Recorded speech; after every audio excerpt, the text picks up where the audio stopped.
We can't all be the God in the same way to support each other as a deific entity. We have to play different divine roles based upon our realization of who we are and our own personal decisiveness. We all have to play divine roles. So we should allow that for others to manifest their divinity and encourage them to evolve into themselves and into who they are.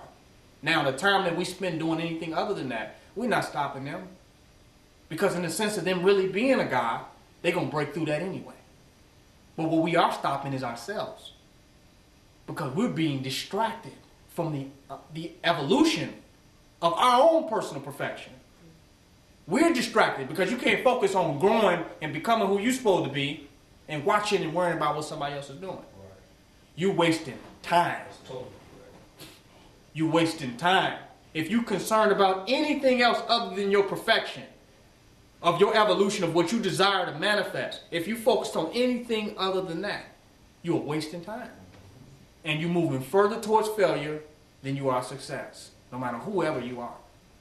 Those are key moments where you can be becoming the God to attract, because only out of being God realized and realizing the divinity of who you are can you hold anything. Can you secure anything?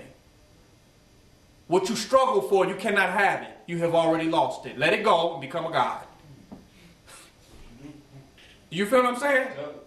You cannot hold it. Let it go. Let it grow. It's a security blanket. It feels nice, but you cannot have what you have not become. And what you have become, you will have effortlessly. Because your very energy and your vibration sustains the reality of it. Yes, sir. It sustains the reality of it. Other than that, it's an illusion. We wish for it. We pray that it was this way. We hope that it was this. But in reality, at the end of the day, it's simply not. But if we work on ourselves, we will attract that which is conductive to our energy. That which is conducive. That which is in alignment with our vibration will show up in our space. And we won't have to we won't have to step out of ourselves to be worried and concerned about its maintenance. Because it will simply be there. Based on the energy of who we are. You cannot get to a certain level and not have something in particular. It's a fact. Many of these people worry to pay their rent. They worry to pay these bills and that bills. And this is their whole life, ain't it? We didn't worry about this shit in Kemet. But they're concerned every day with this bill and that bill. And I got to hustle. Because they don't want to really stand on the path of being a God. Because once you become a God in habit, it's different. It's different. But yeah, you got to crawl into being. Just like you had to crawl when you was a child to walk. You got to struggle into becoming a God. But once you get there, you got to worry about that. Our people have avoided that. That's correct. They didn't want to do that. They wanted to take the easy route and go get a Job. It's easy to do that. It's hard to fast. It's hard to be disciplined. It's hard to do what it takes to have that which is real. So we rather accept the matrix handed out to us. Right. It's slave. It's a fact. In Kemet, we didn't have to worry about none of that. And us here, we don't worry. We're not concerned about any of that, those things. Why? Because the God consciousness here is not just saying that this planet is ours. We have manifested ourselves to the unavoidable, self-evident realization in manifestation that this is ours. And we're growing in that realization. Have we always been there? No. We had to go through a process. We had to struggle without certain things to get to allow our consciousness to attract efficiently and abundantly what we were supposed to have. Many people keep chasing after things that they're supposed to have by nature of who they are. And they got caught up into the chase. And some of them will be chased for the rest of their lives. And they will have to reincarnate thousands of times to realize who the hell they are. To find out they really was chasing their damn self. And if they stopped and became it, then everything will rotate around them. Like the galaxies around the sun. It's a fact. But they didn't want to get into their shine. They wanted to be outside of themselves, chasing illusions. Right. So my whole point is there's an initiation into self-realization. And with that initiation, you must let something go. Whatever you was attached to, that you was going to cry about. Y'all don't hear me. Going deep. It brought you to tears of the loss of something. The idea of something happening or occurring in your mind, bothering you, distracting you from your devotion to becoming a God. You got to let that go. You had to let that go. It's a fact. That is a part of the initiation of self-realization. Because you cannot be attached to a consciousness less than you, a state of consciousness less than you, and realize yourself as a powerful God at the same time. People addicted to smoking cigarettes, saying that they're a God. How? You attach to that object without no control. You have no composure at the loss of this few hours without smoking. That's just a cigarette smoker. What I'm talking about is multidimensional. Us that have embarked this journey in order to get here and stand here in the most secure way. You must disattach yourself from anything that pulls you off of your throne. Y'all don't hear me? That takes you off your throne and have you in a mindset of being less than yourselves, scuffling over something in this material world. It's a fact. And I'll just give you an example. Just to give you an example. Sister was eating some macaroni and cheese the other day. And I like to give simple examples. I'm sorry it's not cosmic enough for y'all. No, I didn't meet no alien last week.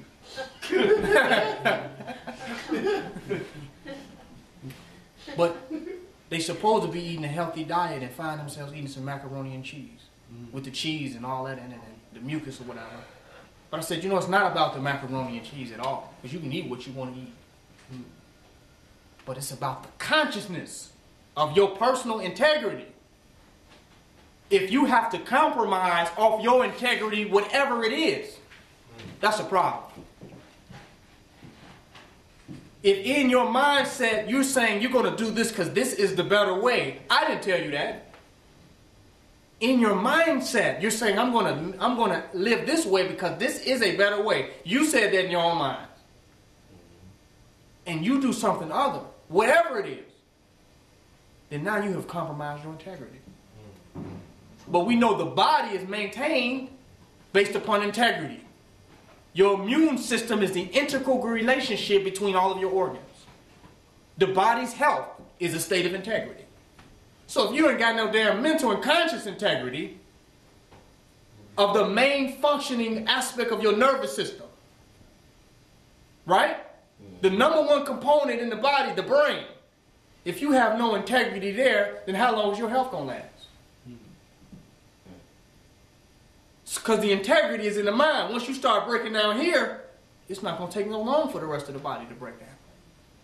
So it's not an issue of what you eat in a sense of the material aspect of it.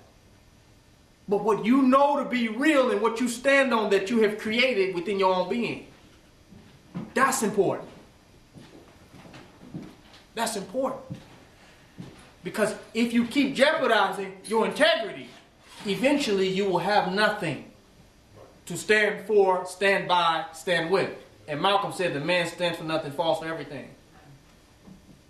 And they don't have to fall. A lot of times it's easy to come along and knock them down. You ain't got to wait to fall. Literally.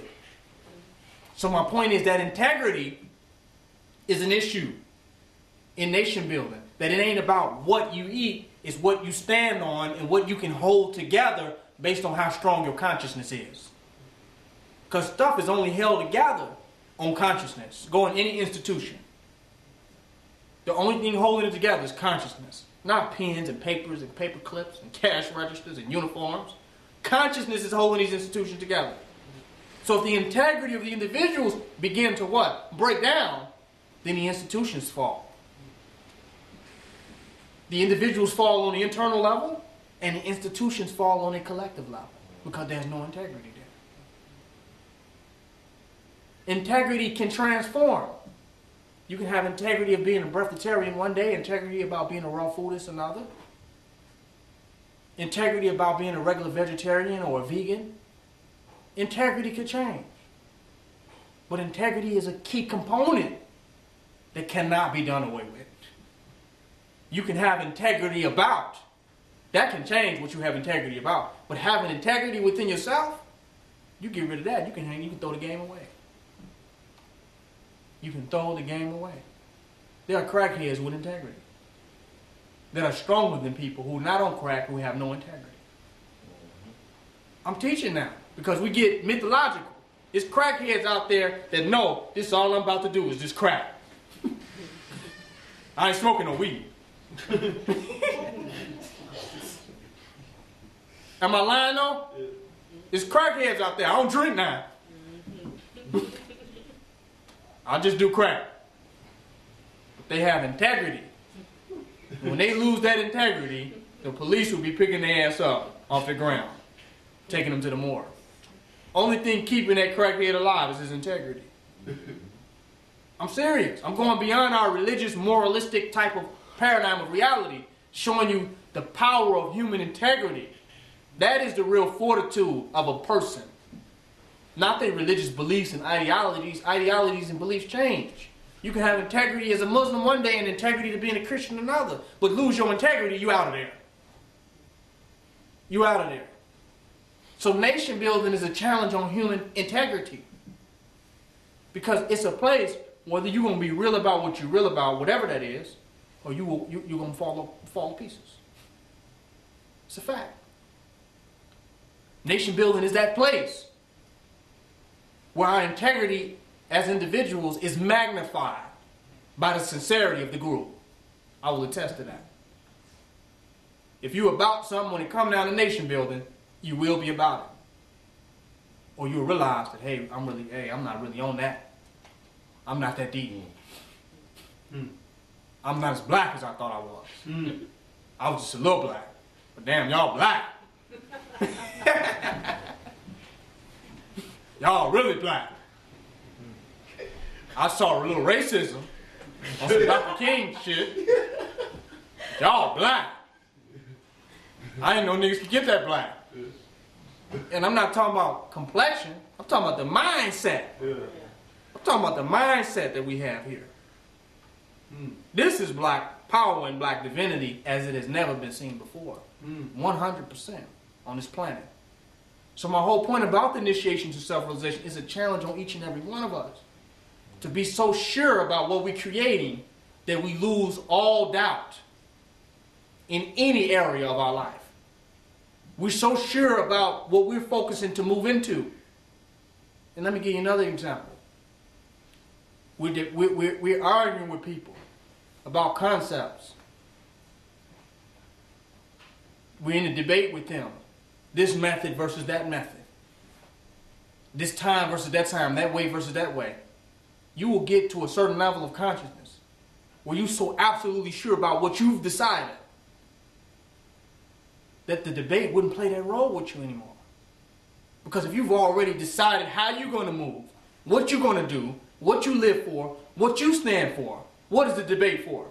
The person you're debating with cannot take your cup and drink it.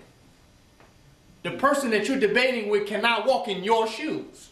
So either you're trying to take your shoes off and give them to somebody else, or them really ain't your shoes. Because your shoes is yours. If you are a real revolutionary, if you are a revolutionary at that moment in time, if you 100% secure about who you are, what does that have to do with somebody else? There's no theory or philosophy there. That's where human existence is at. So whether